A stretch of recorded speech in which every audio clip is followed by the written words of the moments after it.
नमस्कार, आर्य न्यूज देख रहे हैं आप। मैं हूं आपके साथ पल्लवी सिंह। बुलेटिन की शुरुआत करेंगे बड़ी और अहम खबरों के साथ।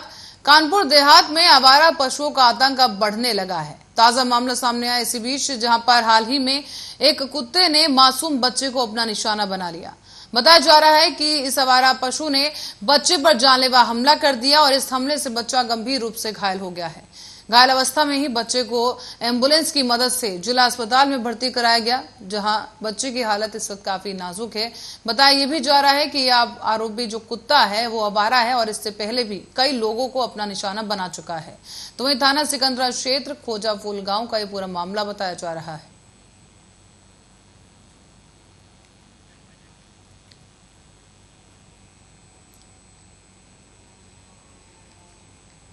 और इस बीच जिला महिला अस्पताल में एक प्रसव के दौरान नवजात बच्चे की मौत हो गई और दूसरी ही तरफ महिला की भी हालत काफी गंभीर बनी हुई है। इसी के बाद अब महिला के परिजनों ने अस्पताल परिसर में जमकर हंगामा काटा। बताया जा रहा है कि डॉक्टरों की लापरवाही की वजह से बच्चे की मौत हो गई और बच्चे की हालत भी काफी गंभीर बनी हुई है। परिजनों का आरोप है कि डॉक्टर और नर्सों ने पैसों की मांग की और रुपए न देने पर कहा कि पैसे नहीं तो इलाज नहीं। इसी के बाद से महिला के जो परिजन हैं वो लगातार हंगामा कर रहे हैं। और आपको बता दें कि महिला का नाम प्रीति बताया जा रहा है, जिसकी हालत काफी खराब हो गई है। थाना मिल एरिया सदर तहसील का ये पूरा मामला बताया गया।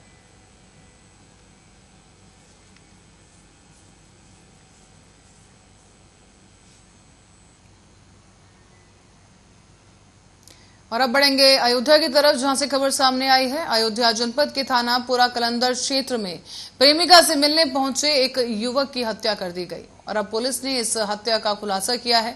और मृतक विकास यादव की हत्या प्रेमिका के गांव के रहने वाले 3 युवकों ने की। बताया जा रहा है कि एसएसपी शैलेश पांडे ने जानकारी दी कि मृतक विकास यादव अयोध्या कोतवाली के रामपुर हलवारा गांव का रहने वाला था और वो 7 जून को अपने घर पर एक निमंत्रण में जाने की बात कहकर घर से निकला। उसके बाद वो अपनी प्रेमिका से मिलने के लिए थाना पुर कलंदर के अंजना माफीदार का पुरवा में आया। यहाँ पर गांव के ही 3 युवकों ने विकास यादव को अपने गांव की लड़की के साथ देखा तो वो आग बबूला हो गए। उन सबने मिलकर उसे पकड़ लिया और उसके बाद मारपिटाई की गई। गले पर लाठी रखकर उसकी गर्दन तोड़ दी गई, जिसकी वजह से युवक की मौत हो गई है। इसके बाद उसका शव गन्ने के खेत में फेंक दिया गया। लेकिन इस बीच पुलिस और क्राइम ब्रांच ने 2 आरोपियों को गिरफ्तार कर लिया है, जबकि एक आरोपी अभी भी फरार बताया गया।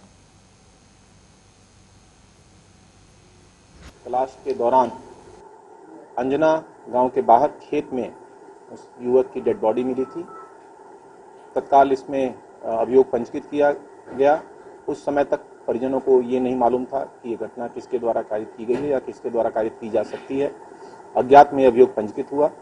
एसपी सिटी, सीओ अयोध्या और इंस्पेक्टर पूरा कलंदर की टीम क्राइम ब्रांच के साथ मिलकर इसका सफल अनावरण की और इसमें 2 अभियुक्तों को, जिनके नाम बबलू निषाद और रामजीत निषाद हैं, इनको गिरफ्तार करके जेल भेजा जा रहा है। एक अभियुक्त लर्नन अभी फरार है, जल्द ही हम उसको भी गिरफ्तार करेंगे। घटना के पीछे के मोटिव के बारे में जब जानकारी की गई तो ये पता चला कि विकास अपनी प्रेमिका से मिलने उस गांव में गया था। इन दोनों में आपस में बातचीत हुई थी और मिलने का स्थान तय किया गया था। जब ये लोग एक साथ बैठे थे तभी ये गांव के 3 युवकों ने देखा इनको देखते हुए लोग भागे। जो युवती थी वो अपने घर चली गई और इन लोगों ने, जो विकास थे, उनको इन्होंने पकड़ लिया और लाठी से उनकी गर्दन को दबाई, जिससे उनकी मृत्यु हुई। उसके बाद ये सभी वहां। इस बीच जौनपुर से खबर सामने आ रही है, जहां जौनपुर के जलालपुर थाना क्षेत्र के महिमपुर में एक युवक की हत्या का खुलासा पुलिस ने कर दिया है। इस खुलासे के चलते जांच में सामने आया है कि सरिये से पीटकर इस युवक की हत्या की गई थी और दोस्तों ने मिलकर ही इस दोस्त की हत्या की। बताया ये भी जा रहा है कि प्रेमिका की शादी के बाद ये युवक काफी परेशान करता था और प्रेमिका के परिजन ने दोस्तों की मदद से इस युवक को मौत के घाट उतार दिया है। हत्या के बाद से ही दुर्घटना होने का इसका पूरा षड्यंत्र रचा गया और इस दौरान क्राइम सीन एक तैयार किया गया। अब 3 आरोपी हत्या के आरोप में पुलिस की गिरफ्त में है। बताया जा रहा है कि सरिये के जरिए हत्या की गई और पुलिस ने हथियारों के साथ साथ हत्या में प्रयोग किए गए सरिये को भी बरामद कर लिया है। देखिए, 10 तारीख को सुबह मॉर्निंग में जलालपुर थाना क्षेत्र में एक अज्ञात डेड बॉडी बरामद हुई थी। जब उसका तलाशी ली गई तो उसमें एक आधार कार्ड मिला। आधार कार्ड से ये ज्ञात हुआ कि मृतक थाना क्षेत्र सराय ख्वाजा का रहने वाला है। उस पर जब वादी से घर वालों से संपर्क किया गया तो जो मृतक के घर वाले हैं, जिनका पिता है, वो थाना जलालपुर पे आके एक तहरीर दिया जिसमें 6 लोगों को नामजद किया कि ये 6 लोग हमारे लड़के को, जो मृतक है, उसको लेके आए हैं और जलालपुर थाना क्षेत्र में हत्याकांड कर दिए हैं। जब अभियुक्तों की गिरफ्तारी के प्रयास किए गए तो 3 अभियुक्त गिरफ्तार हुए हैं, जिनसे जब पूछताछ की गई तो उनके द्वारा ये बताया गया कि मृतक मुकेश उसी गांव की एक लड़की से किसी से संबंध था। जब लड़की की शादी 6 जून को हो गई, फिर भी लड़की से संपर्क करने का मृतक प्रयास करता था। इसमें घर वालों ने फिर इनको, जो लड़की के घर वाले थे, उन लोगों ने प्लान किया कि मृतक को हटाया जाए। उनके भाइयों ने 2 दोस्तों के साथ मिलकर ये घटना को अंजाम दिया है। इसमें तत्काल FIR पंजीकृत कर तीनों को गिरफ्तार। और फिरोजाबाद में नगर निगम के ड्राइवर की हादसे में मौत हो गई और इस हादसे के बाद से नगर निगम कार्यालय में हंगामा शुरू कर दिया गया। बताया जा रहा है कि कर्मचारी इस दौरान यहां पर जमा हुए हैं। जहां की ताजा तस्वीरें भी आप देख सकते हैं कि यहां पर तमाम संख्या में कर्मचारी मौजूद हैं और मुआवजे की मांग को लेकर ये तमाम कर्मचारी धरने पर बैठ गए हैं। नगर निगम में कार्यरत ट्रैक्टर ड्राइवर विशाल दरअसल बीती रात को निगम के काम से बाहर गया था और इसी दौरान एक हादसा हो गया और इलाज के दौरान उसकी मौत हो गई है। और मौत के बाद से ही नगर निगम कर्मचारियों ने जमकर परिसर में हंगामा काटा। मृतक के घर वालों को 20 लाख और एक सरकारी नौकरी देने की अब मांग उठाई जा रही है। मेन हमारा उद्देश्य है, कल रात को एक ड्राइवर है विशाल दीक्षित, जो उसको रात में टैंकर लेकर भेजा गया। उसके साथ एक ऐसी अनहोनी हो गई कि वो टैंकर के नीचे दब के एक्सपायर हो गया। तो अधिकारियों ने जब कोई सुध नहीं ली तो अब हम लोग यहाँ बैठे हुए, जब तक उसको मुआवजा नहीं मिलेगा 20 लाख उसकी पत्नी को, उसकी नौकरी सरकारी, जब तक हम लोग यहाँ से नहीं उठेंगे। और हमारा उद्देश्य यही है कि जब तक उनको हम लोग अधिकार, उनका हक नहीं दिलाएंगे, जब तक यहाँ से नहीं उठेंगे। और मैं आपके चैनल के माध्यम से मैं एक बात और बता देना चाहता हूँ, नगर निगम में वर्कशॉप में लगभग 15-16 गाड़ी कंडम हो चुकी है, जो कि ड्राइवर अपनी रिस्क पर उनको भेज दिया जाता है। जब वो यहाँ के जो लोग हैं उनसे कहते हैं तो उनसे कह दिया जाता है कि आज शाम को करा देंगे, आज दोपहर में करा देंगे, लेकिन बाद में फिर वही हो जाता है। फिर सुबह आती है, फिर उनको यही आश्वासन दिया जाता है। तो ये लोग एक बड़ी अनहोनी के लिए इंतजार कर रहे हैं। आज एक की जान गई है, ठप कर दी जाएगी अगर ये व्यवस्था हमारी जो है इस समय तत्काल प्रभाव से हमारी जो समस्या का समाधान नहीं हुआ। 20 लाख का उसको तत्काल चेक मिलना चाहिए और उसको सरकारी नौकरी स्थायी चाहिए। ठप कर दी जाएगी अगर ये। और इस बीच रुकेंगे एक बड़ी खबर के लिए। बरेली से इस वक्त की बड़ी खबर सामने आ रही है, जिससे आपको रूबरू करा दें कि बरेली में नदी में नहा रहे 2 बच्चों की डूबने से मौत हो गई है। ताजा तस्वीरें घटनास्थल से सामने आई हैं, जहां पर 2 बच्चों की नदी में नहाते वक्त डूबने से मौत हो गई। बच्चों की मौत से परिवार में इस वक्त कोहराम की स्थिति है। बहरहाल पुलिस ने दोनों ही बच्चों के शव को कब्जे में लेकर पोस्टमार्टम के लिए भेज दिया है। फरीदपुर थाना क्षेत्र के नगरिया गांव का यह पूरा मामला है, जहां पर नदी में नहाने गए 2 बच्चे दुर्घटना का शिकार हो गए और इन दोनों ही मासूम बच्चों की मौत हो गई। तस्वीरें आप देख सकते हैं, यहाँ पर बच्चों की मौत के बाद से कोहराम की स्थिति है। फरीदपुर थाना क्षेत्र के नगरिया गांव का मामला। पुलिस ने मौके पर पहुंचकर मृतक बच्चों के शव को कब्जे में लेकर अब पोस्टमार्टम के लिए भेज दिया है।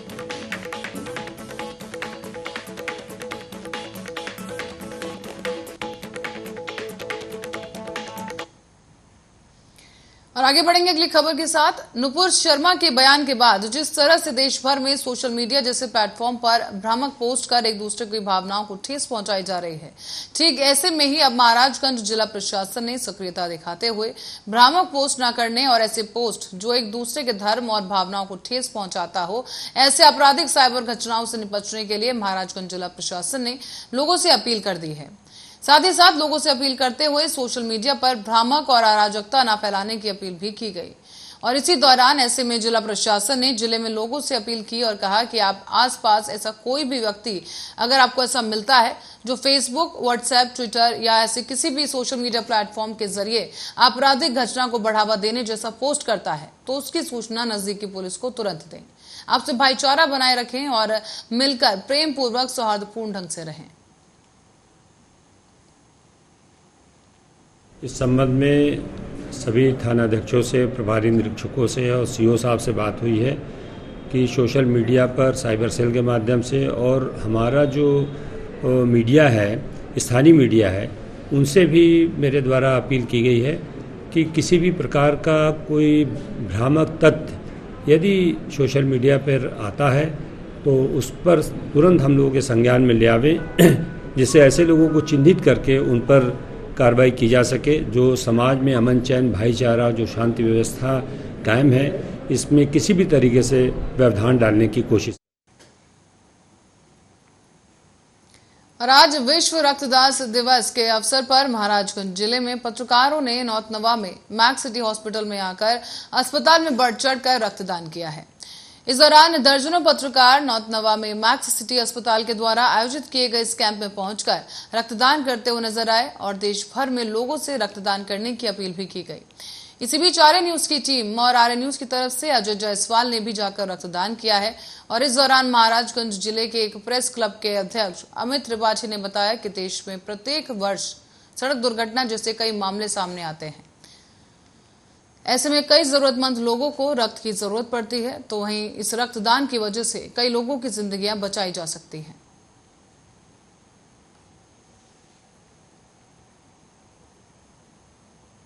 रक्तदाता दिवस है और आज हमने यहाँ पे मैक्स सिटी हॉस्पिटल नौतनवा में ब्लड डोनेट किए हैं और मैं क्या सबसे अपील करना चाहता हूँ कि आज विश्व रक्तदाता दिवस के दिन ही नहीं, जब भी आपको लगे कि आप एक स्वस्थ हैं, आपको कोई बीमारी नहीं है, तो ब्लड डोनेट करना चाहिए। क्योंकि आपको बता दें कि भारत में सबसे ज़्यादा दुर्घटना सड़क दुर्घटना होती है और लोगों की मौत हो जाती है क्योंकि उनको समय से ब्लड नहीं मिल पाता है। देखिए, हमारा हॉस्पिटल इस मामले में हमेशा इनिशिएटिव लेता रहता है। हमारे यहाँ हमेशा ब्लड डोनेशन कैंप लगता है। इस बार हमने सोचा कि क्यों ना इस दिन लगाया जाए, क्योंकि आज वर्ल्ड ब्लड डोनर्स डे है। एक पूरी दुनिया में आज का दिन एक ऐसा है जो लोगों को जागरूक किया जाता है ब्लड डोनेशन को लेकर के। देखिए, एक आपका 1 यूनिट ब्लड 4 जिंदगियाँ बचाने में सक्षम है, तो और इससे बड़ा कोई दान नहीं है। आपका रक्त किसी और के शरीर में घूमता है, इससे बड़ा दान क्या हो सकता है कि आपका रक्त किसी और के शरीर में दौड़े और उसकी जान बच जाए। तो हमारी कोशिश है कि मैक्सिमम से मैक्सिमम लोग आज ब्लड डोनेट करें, वो इसके लिए जागरूक हो, और हम कोशिश है कि हम 100 का आंकड़ा आज पार कर लें और इससे पूरे समाज की जितने ज़्यादा लोग डोनेट करेंगे उससे पूरे समाज की भलाई होगी। और कभी भी उनको अगर ज़रूरत पड़ेगी तो उनको खुद ब्लड लेने की ब्लड आसानी से मिल जाएगा, क्योंकि खून पैसे से नहीं मिलता है, ब्लड के बदले आपको ब्लड देना पड़ता है। और उत्तर प्रदेश सरकार के निर्देश पर आज 100 दिन की कार्य योजना के तहत जिला कारागार में बंद बंदियों का एम्स के योग्य डॉक्टरों के द्वारा स्वास्थ्य परीक्षण करवाकर उनका मुफ्त में इलाज किया गया। सरकार के इस कदम से जिला जेल में बंद तमाम बंदियों को मुफ्त में परीक्षण के साथ साथ इलाज भी किया गया और उन्हें ये तमाम सुविधा भी दी गई। एम्स के डॉक्टरों द्वारा जनरल मेडिसिन, दंत रोग विशेषज्ञ, न्यूरो सर्जरी, नेत्र रोग विशेषज्ञ और फॉरेंसिक मेडिसिन और ओरिजिनल मेडिसिन के डॉक्टरों द्वारा कैंप लगाया गया था, जिसमें लगभग 500 बंदियों ने अपने स्वास्थ्य का परीक्षण कराकर दवाइयां प्राप्त की। आपको ये भी बता दें कि जिला कारागार रायबरेली में लगभग 1400 बंदी बंद है और एम्स रायबरेली के सीनियर डॉक्टर्स ने बताया है कि बंदियों को इमरजेंसी उपचार की जरूरत पड़ती है, तो उन्हें ऐसे में रेफर करने की भी प्रक्रिया की जाएगी। 100 दिन की कार्य योजना चलाई जा रही है। उसी के तहत जिला जेल में बंद बंदियों के स्वास्थ्य के लिए सख्त हिदायत निर्देश भी दिए गए हैं। आज इसी क्रम में एम्स के प्रशिक्षित डॉक्टरों के द्वारा रायबरेली की जिला जेल में बंदियों का स्वास्थ्य चेकअप हो रहा है। हम कैमरामैन से कहेंगे दिखाएं, यहाँ पर ये आप देख सकते हैं, यहाँ पे जनरल मेडिसिन है, दंत रोग है, न्यूरो सर्जरी है, नेत्र रोग विशेषज्ञ है, फॉरेंसिक मेडिसिन है और सिर्फ मेडिसिन है। तो इस तरह से जो है प्रदेश सरकार कहीं ना कहीं बंदियों को स्वास्थ्य को लेकर जो है पूरी तरह से यहाँ पर सजग नजर आ रही है। आपको दिखाते चले, इस हाल में ही बंदियों का चेकअप किया जा रहा है और ये डॉक्टर प्रगति गर्ग हैं जो नेत्र रोग विशेषज्ञ हैं। ये बंदियों का यहाँ पर बाकायदा चेकअप किया जा रहा है, इनकी दवाएं हैं यहाँ पर। और आपको बताते चले, इसी तरह के अलग अलग स्टॉल लगे हैं यहाँ पर। जो है आपको बताए, डॉक्टर साहब जो है यहाँ पर ये बंदियों की आंखों की जांच कर रहे हैं। तो डॉक्टर साहब, ये आप आंखों की जांच जो कर रहे हैं, ये प्रदेश सरकार की कार्य योजना के तहत क्या लाभ मिलेगा इससे बंदियों को? इसमें देखिए, कैदियों के लिए हेल्थ जो चेकअप है, स्क्रीनिंग चेकअप है, इसमें कैदियों को क्या प्रॉब्लम है देखने में, जैसे हम लोग आँख का चेकअप कर रहे हैं, इससे एक स्क्रीनिंग हो जाती है कैदियों को पढ़ने लिखने में, 40 के बाद नज़दीक का नंबर आता है उसमें, या दूर का देखने में उनको जो दिक्कत सर, ये जो प्रदेश सरकार ने 100 दिन की कार्य योजना चलाई है कि बंदियों के स्वास्थ्य को लेकर, तो इसका लाभ बंदियों तक पहुंचेगा, किस नज़रिए से देखते हैं कि कैसा कदम है? ये बहुत अच्छी परियोजना है प्रदेश सरकार की, और ये हर कारागार में या हर जगह पे होना चाहिए, जिससे एक जो स्वास्थ्य का जागरूकता है लोगों में फैलेगी और लोग स्वस्थ जीवन जिएंगे, तभी ये प्रदेश आगे बढ़ेगा। तो निश्चित कहीं ना कहीं बंदी अपने स्वास्थ्य को लेकर पूरी तरह सजग है। हमारे साथ यहाँ पर एक बंदी भी हैं जो इस समय अपनी आंखों का इलाज भी करा चुके हैं। आइए जानते हैं, दादा क्या नाम आपका? रामायण यादव। रामायण यादव जी, आपने यहाँ पे ये चेकअप हो रहा है, प्रदेश सरकार की कार्य योजना चल रही है, तो कैसा महसूस कर रहे हैं, क्या लाभ है इसका? हम लोगों को तो ये महसूस हुआ है कि भारत में पहली बार ऐसी एक बहुत बड़ी संस्था एम्स, भारत का सबसे बड़ा मेडिकल साइंस का, ये पहली बार जेल में आकर बंदियों के बीच में इस तरह का प्रोग्राम किया और बहुत हम लोगों को खुशी महसूस हो रही है। तो निश्चित कहीं ना कहीं बंदी भी सरकार के इस कदम से पूरी तरह से आश्वस्त हैं कि इस प्रदेश सरकार के द्वारा चलाई जा रही योजना का उनको ये पूरा लाभ मिल रहा है। कैमरामैन विपिन के साथ ओम शंकर शुक्ला, आर्या न्यूज, रायबरेली। सबसे पहले तो मैं यहाँ जेल के अधीक्षक साहब और जेलर साहब को बहुत बहुत बधाई देना चाहता हूँ, तहे दिल से बधाई देना चाहता हूँ कि उन्होंने एक ऐसा स्टेप अपने कैदियों के लिए उठाया है कि उनको यहाँ पर एम्स के द्वारा स्वास्थ्य की सुविधाएँ मिली। और मैं तहे दिल शासन की 100 दिन की कार्य योजना में यह शामिल किया गया था कि समस्त बंदियों का विशेषज्ञ द्वारा चेकअप करवा लिया जाए, जांच करवा लिया जाए, उपचार करवा लिया जाए। इसके अनुक्रम में मुख्य चिकित्सा अधिकारी द्वारा रायबरेली द्वारा अपनी टीम भेजी जा रही थी, जो कि प्रत्येक शनिवार को आती थी, परंतु माननीय मंत्री जी की प्रेरणा से और माननीय जिला मजिस्ट्रेट द्वारा बताए गए अनुसार हम लोगों ने अखिल भारतीय आयुर्विज्ञान संस्थान से संपर्क किया, जिससे कि उनका बेहतर इलाज और बेहतर चेकअप हो सके। आज दिनांक 14 जून को यह तय हुआ कि सारे विशेषज्ञ की टीम यहाँ पर आएगी और बंदियों की जांच एवं उपचार की व्यवस्था करेगी, समस्त बंदियों की जांच एवं उपचार की व्यवस्था करेगी। इसी अनुक्रम में आज यहाँ पर हेल्थ कैंप लगाया गया है, चिकित्सा एवं स्वास्थ्य शिविर लगाया गया है, जिसमें कि समस्त बंदियों का जांच एवं उपचार का कार्य चल रहा है। शासन की तारीख 100।